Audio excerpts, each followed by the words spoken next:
Hello Flickering Myth family and welcome to our channel. My name is EJ and as part of our Sundance 2023 coverage, we are going to be looking at a brand new film. I will be discussing the erotic thriller Fair Play.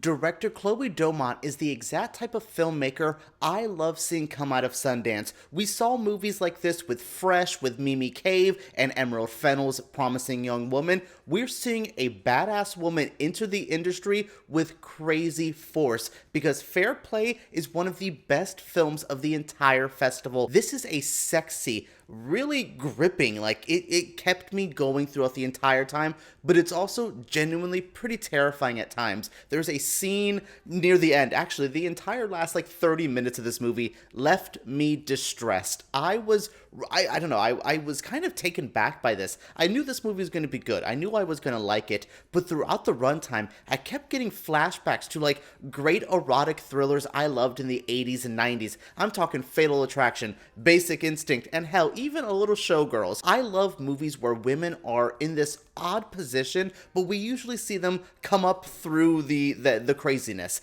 and I like that. I thought that's what something that helped that helped Fair Play feel very fresh, that helped it feel like I was seeing something I've seen 1,000 times before. We've seen, especially in the Me Too era, these women come with stories that are very in your face, that are very much of the time, and this movie is one of those types of stories, but I thought this was handled in a much different way than a lot of its peers. I think that directing was strong. I thought the acting was even stronger. Emily, played by Phoebe Dynevor, and Luke, played by Alden Ehrenreich, are a couple who are trying to hide their relationship in their hedge fund corporate environment. They're a fresh new couple who are just trying to work it out. They're both also fighting for the same positions in their very cutthroat industry. When the Miss Young Emily gets the job, this makes Luke go a bit insane. Like, he cannot handle the dominance that he feels that she has.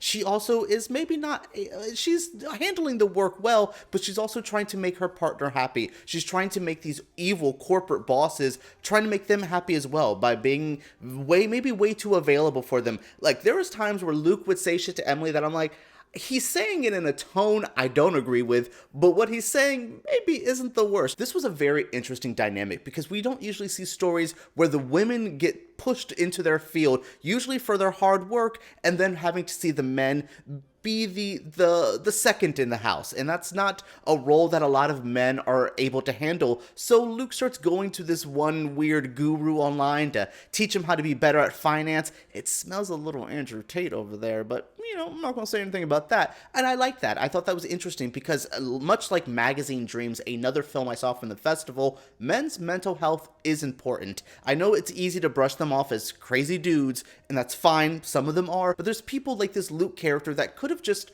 opened up, had his partner open up to him, maybe he'd be a bit better at speaking his feelings, and that could have changed a lot of the more intense, graphic, hard moments of this relationship. It gets pretty wild, and this movie is not going to be for everyone. It's not completely as violent and oh my god as I thought it was going to be. I expected a pure bloodbath at one point, not to spoil anything, but it doesn't push the bars in that way. But there's an intensity, there's a fight where these two don't really yell at each other for most of the movie, but when they start yelling, it's like I felt like I was watching my parents fight, that I'm like, I want to leave this house immediately. That's the type of great acting from these two. That's the type of great writing and directing. I loved seeing all of this come together for an explosive experience. They don't make erotic thrillers like this anymore. We just saw Deep Water. What was that one with Ben Affleck and Ana de Armas that tries to be so sexy but tries to have the drama and the intrigue? Fair Play did it so much easier.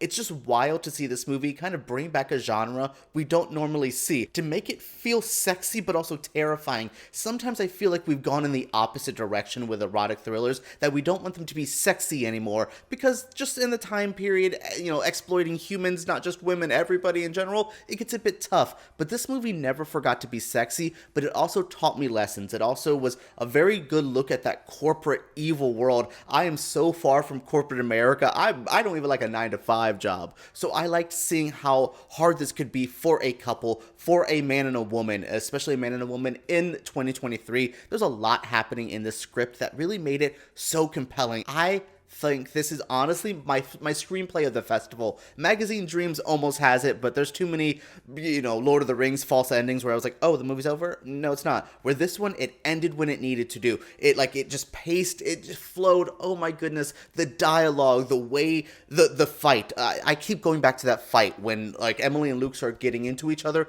It's insane to watch, and it's so good. I think this is truly the best screenplay out of the festival, so far at least. Alright everyone, that is it for my review of Fair Play, a new film coming to Netflix hopefully sometime this year. This could be a serious awards contender. We're watching two young actors get a chance to have great material to work off of. I highly recommend Fair Play, and I hope everyone gets a chance to see this when it comes out. What did you think of this review? What do you think of this whole movie? Are you interested? Did I sell it right? What do you think of the premise? Let me know all your feelings down in the comments below. Subscribe to Flickering Myth because we make videos like this every single week, and give us a thumbs up if you did enjoy. Alright everyone, let's talk about Fair Play down below.